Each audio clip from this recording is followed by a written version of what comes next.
নমস্কাৰ আপোনালোক সকলোকে পুনৰবাৰ স্বাগতম জনাইছো মই মজিদ বন্ধুসকল পলকতে চামক আজি 9টা গুৰুত্বপূৰ্ণ খবৰ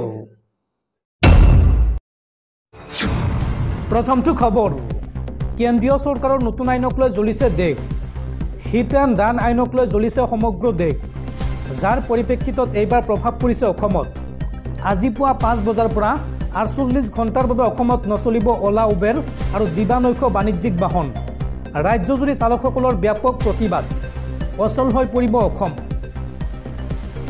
আগন্তুক দুদিনৰ বাবে স্তব্ধ হৈ পৰিব অসম হিট এণ্ড ৰান ধাৰাক লৈ বৃহৎ আন্দোলন ঘোষণা চালকসকলৰ 5 আৰু 6 জানুৱাৰীত স্তব্ধ হ'ব অসমৰ ৰাজপথ নচলিব ওলা উবেৰ চিটি বাছ আৰু দিবানৈক্য বাছ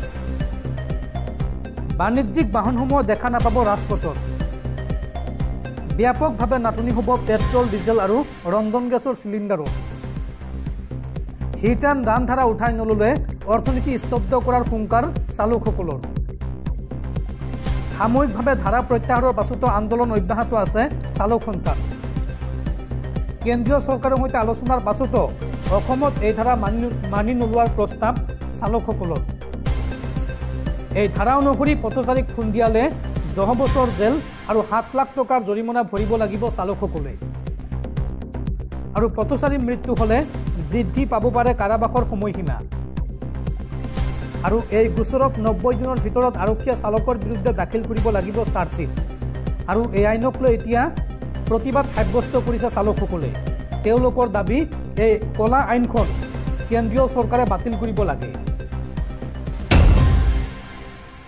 পৰৱৰ্তী খবৰ উচ্চতম ন্যায়ালয়ত ভুৱা এনকাউণ্টাৰৰ গোচৰ সন্দৰ্ভত শপতনামা দাখিলত ব্যৰ্থ অসম চৰকাৰ পুনৰ বিচাৰিলে 4 সপ্তাহৰ সময় উল্লেখযোগ্য যে বৃহস্পতিবাৰে ন্যায়াধীশ সূৰ্যকান্ত আৰু ন্যায়াধীশ কে.বি. বিশ্বনাথনৰ বিচাৰপীঠত অনুষ্ঠিত হয় শুনানি আৰু এই শুনানিৰ সময়ত ৰাজ্যত চলি থকা ভুৱা এনকাউণ্টাৰ সন্দৰ্ভত শপতনামা দাখিলত ব্যৰ্থ হৈছে ৰাজ্য চৰকাৰ আৰু উচ্চতম ন্যায়ালয়ৰ পৰা পুনৰ বিচাৰিছে 4 সপ্তাহৰ সময়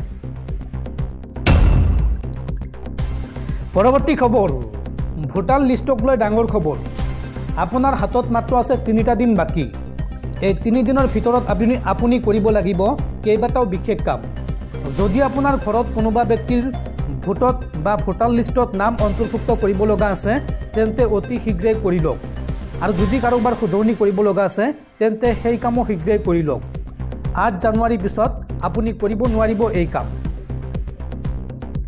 আপোনাৰ হাতত মাত্ৰ আছে 3টা দিন বাকি ভোটাৰ তালিকাত নাম নাই নেকি আপোনাৰ যদি ভোটাৰ তালিকাত আপোনাৰ বিসংগতি আছে তেন্তে শীঘ্ৰেই কৰক আবেদন কিদৰে নাম শুধৰণি অথবা অন্তৰ্ভুক্তিৰ বাবে আবেদন কৰিব চাওঁ আহক 8 জানুৱাৰী পৰ্যন্ত ভোটাৰ তালিকাত নাম অন্তৰ্ভুক্তিৰ বাবে চলিব এই প্ৰক্ৰিয়া 6 নম্বৰ প্ৰপত্ৰ দাখিল কৰিব পাৰিব এই সময়ছোৱাত আৰু প্ৰতিটো ভোট কেন্দ্ৰত উপলব্ধ হ'ব এই সুবিধা আপোনালোকে আপোনালোকৰ বিয়লৰ সৈতে যোগাযোগ কৰক অফলাইনত আপোনালোকে ভোটত নাম দিব পাৰিব লগতে অনলাইন পদ্ধতিৰেও চলিব এই প্ৰক্ৰিয়া 2024 চনৰ 1 জানুৱাৰীত 18 বছৰ সম্পূৰ্ণ কৰা সকলে দাখিল কৰিব পাৰিব এই প্ৰপত্ৰ আৰু 17 বছৰৰ যুৱক যুৱতীৰ বাবেও আছে আবেদনৰ সুবিধা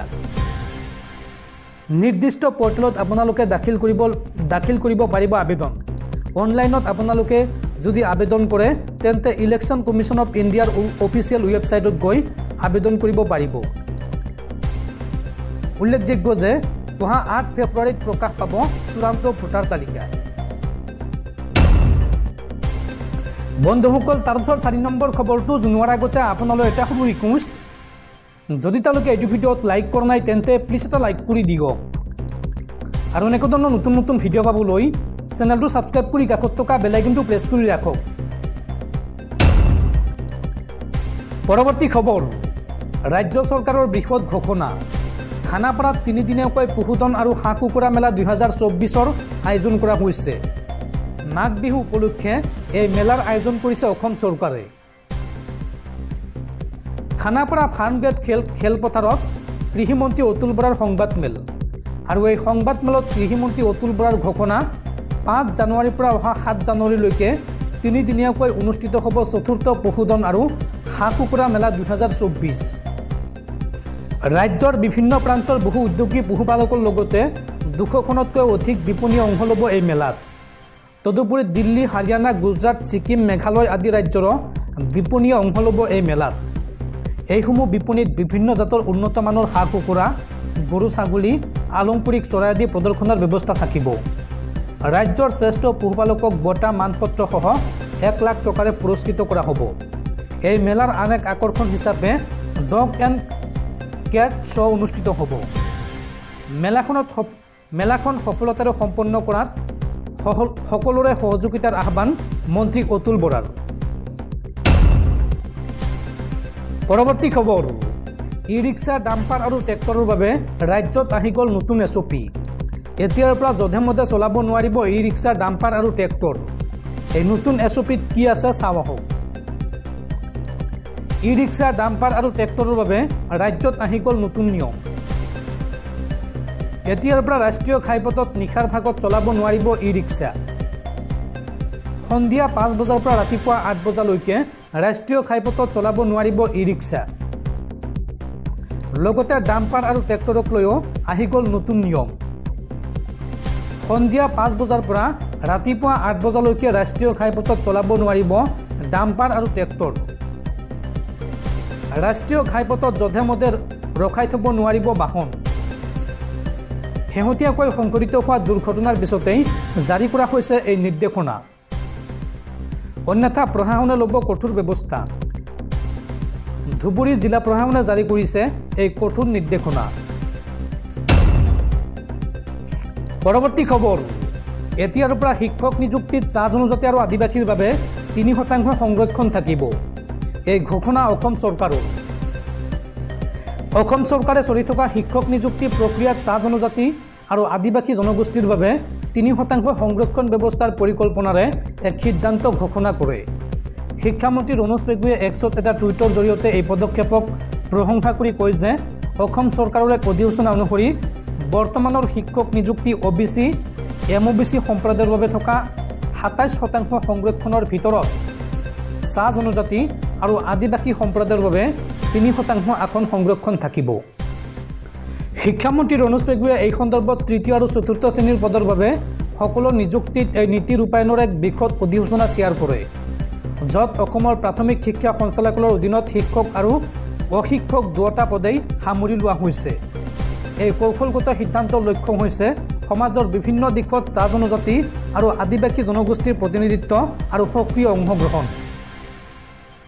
শিক্ষক আৰু অশিক্ষক উভয় পদতে সংৰক্ষণৰ সম্প্ৰসাৰণ কৰি চৰকাৰে অধিক বৈচিত্ৰ্যময় শৈক্ষিক পৰিৱেশ গঢ়ি তোলাৰ আশংকা কৰিছে।